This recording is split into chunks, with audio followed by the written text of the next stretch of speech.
Yo, welcome back to this week's Mythic Plus a reset. And of course, it's been a very interesting week in terms of what we've been seeing from Mythic Plus. There's been a lot of different stuff that we've been seeing from, World First 12 being timed, a lot of different specializations, people being farmed in Mythic Plus. We also have some random dungeon hotfixes that didn't really address anything. We also have some dungeon nerfs to Necrotic Wake and City of Threads. And we have some class tuning. And so those are all pretty big things, all things considered. We're going to kind of cover all of them, every single one of them, in this week's What to Expect for Mythic Plus. So let's first start off by the affix. This week we had Ascendant. I have a suspicion that we're going to see Voidbound in this most next reset, but in reality it could be Oblivion or Devour. With that being the case, I'm going to kind of talk about loosely how these affixes work. I mean, I'm not going to talk about them like super in depth, but I'm going to give a couple of tips for each and every single one of them. Voidbound, basically an emissary sponge. It makes the mobs take reduced damage. It has a shield on it. You kill it, and then you get 20% ability CDR and 10% crit strike. Very powerful buff. The downside is that you actually have to commit a decent amount of damage to them. Effects like Touch of Death actually work on them. You can start with executing them because they spawn at 1 HP. Unravel also works against them. Voidbound's pretty solid affix in terms of how much ability, like player power, you're going to be getting from it. There's some specs that are maybe a little bit better than others with ability CDR. I think like Enhancement Shaman is probably one that comes to mind, where higher wolf uptime is spectacular for them. Oblivion is basically there are these orbs that they come towards the boss, and you soak them. You get Mastery and Leech. If they contact mobs, then they get 10% DR per orb that hit them. Devour, there are these, I would describe them as a heal absorb, but it's also kind of like a dot that's put on each individual player. You can use any dispel type, including magic, so it's an omni dispel type, and removing it gives you a little bit of HP and critical strike. And so basically you want to be talented into your dispels for this entire week for Devour if it does end up being Devoured. Again, like I said, I expect it to be Voidbound, but I guess I've been wrong before. I think next up, let's kind of just take a look at the front page of Raider.io, see what we've been seeing. A lot of mists that are being done over 12, a lot of Arakaras that are being done over 12. I think that pretty much every dungeon has been done over 12. Okay, maybe not Grim Patrol. Borealis hasn't either. So about half the dungeons were able to be done at least on a 12. Not everybody's been pushing though. You see Worky and Greg and Kess and Nade. They're playing a little bit. But yeah, I don't think too many people have been pushing over 10. A lot of people are trying to gear up because whenever you even click on these players' characters, actually just click on run. Whenever you look at these players' characters, they have the 4 set. But they're also, under 620 item level. There's not too much that's been going on. We also saw our World First 12 get done. It got done by Shaw Riss and Raynons. And that Australian gang. So really cool that they were kind of pushing keys. They were pushing a lot during beta, so I'm not surprised that they were getting World First 12. Mists ended up being like the easiest. And if you look at WoW meta, or take a look at WoW meta for some of the class stuff and some of the dungeon stuff, Arakar has a really high completion rate. Mist has a really high completion rate. It makes sense. Mist is probably the easiest one to actually do. Dawnbreaker is easy in the sense of it's, not that bad to time, but because not everything's like super deadly in there. Then you have other dungeons like City of Threads is not the easiest. Stone Vault's not the easiest. Wake is pretty hard. Borealis is pretty hard. Grim Patrol is pretty hard. What? Just taking a little bit of a look at classes. We kind of saw it a bit with the front page. What I would say about tanks is all the tanks except for Prop Paladin are pretty good in their own way. Where, you saw the World First 12 complete the Vintage Demon Hunter, but for some reason Vintage Demon Hunter is ranked in C. It's just not the most popular thing. Bear Druid and Brewmaster Monk being the more popular of the tanks between the 8 to 11 range. But in general, it's one of those situations where, depending on what your tank is comfortable with, assuming they're not playing a Prop Paladin, they're going to end up being more or less fine. For DPS, we're kind of seeing something similar where there's no real meta forming. Even the data-driven analytics sites aren't able to track exactly what the most OP stuff is. Ultimately, at the end of the day, this is like the very beginning of the season. Everybody's gearing up.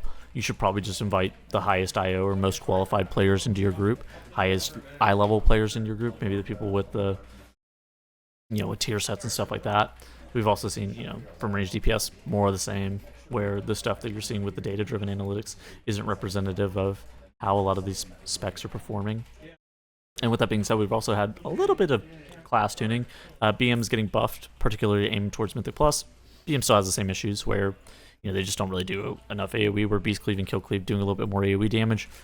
The issue with BM is that they're still gated so heavily behind Basilisk Collar, and them being playable in raid and being so heavily held back by Basilisk Collar being a large portion of their damage means that they're going to struggle to be good in Mythic Plus.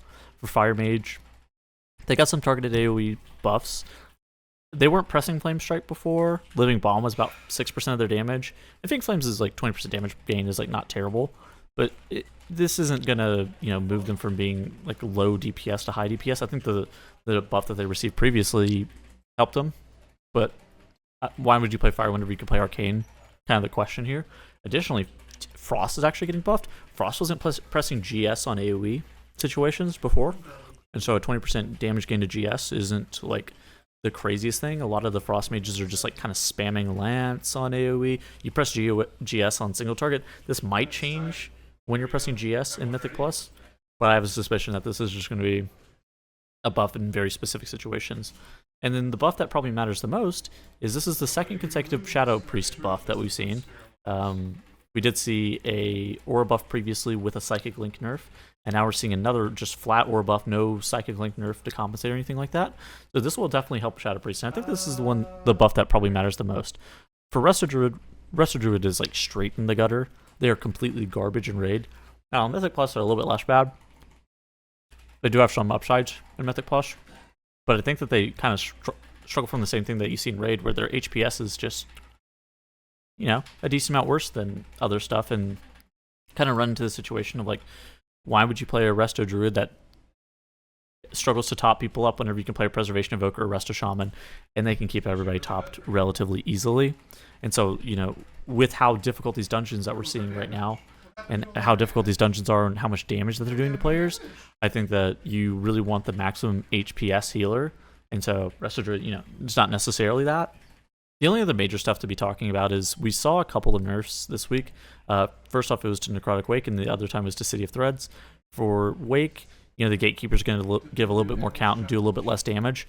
Maybe you can play a Gatekeeper with Bloodlust at the very beginning of the dungeon. Maybe if you pull one of those Flesh Crafters into it and you throw Cleaver it down, I could absolutely buy that. Additionally, the Creation's periodic damage being reduced by 20%. A lot of people were wiping this boss. I suspect that a lot of people are still going to be wiping this boss. It's one of those fights that you have to save 100% of the resources for the entire dungeon to be able to kill this guy, and otherwise you're not going to be able to do it. And I think that Pugs are probably still going to struggle with that. You can try to kill the ads, but the amount of HP that the ads have is pretty brutal to be trying to focus them down. Additionally, if you have two ads out at once, it's largely unhealable. It's a really weird boss, just all things considered. Last one's Izo, the Grand Splicer. They reduced the duration of splice to 6 seconds, previously 9. This definitely helps the heal check on this fight a lot, but I don't think it makes it trivial by any means. I still think that this heal check is going to be pretty brutal. So what am I expecting to see? I'm expecting to see key level continuing to go up a little bit. I suspect that people still aren't going to really be looking to push too terribly much. I mean, they're going to be looking to push a bit more. I think that people are still waiting for their tier, still farming trinkets, still farming a bunch of gear, get another craft, you're going to get another vault and stuff like that. So I don't really expect a lot of people to be doing over 12s, just generally speaking, but I do expect more and more people to start be looking to push as they get higher and higher gear. Gear cap for the season is about 639 item level. I suspect that most people are going to be 637 or something like that. But once you start to get over that that 630 mark, you're getting more and more myth gear as the weeks accumulate. Let's say week 6, week 7, week 8. Then we're going to start really having more and more people be pushing, and we're going to see what the key cap looks like this season. Yeah, so if I had to rank them in terms of ease, just generally speaking, I'd probably put Necrotic Wake probably in the bottom. Borealis here. I think Arakar is here. Mists is at the top. I think Mist is by far the easiest key to be looking to do on a weekly. I think that this key only ever gets hard once you start pushing really high levels, and the timer actually becomes somewhat relevant. Oh wait, this is City Threads. I think City Threads probably down here with Stone Vault. I think Arakar is probably up here. I think Dawnbreaker's probably up here. Maybe like Grim Batol. Actually, I think, yeah. I think Grim Batol and Stone Vault are probably at the same level of difficulty. And then I think that, I think Grim Batol and Siege of Borealis are about the same level of difficulty. I think City Threads and Stone Vault are probably about the same level of difficulty. Now, this is largely for like pugging keys. I don't think that this necessarily equates to anything more than pugging keys. Maybe this is up here since Wake ended up getting nerfed a little bit.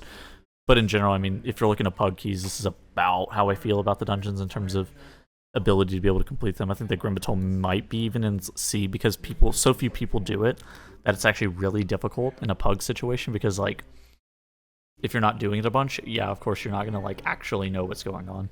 Anyways, that was how I feel about this week in Mythic Plus. I hope to see you guys in tomorrow's video, and I will see you guys later. Goodbye.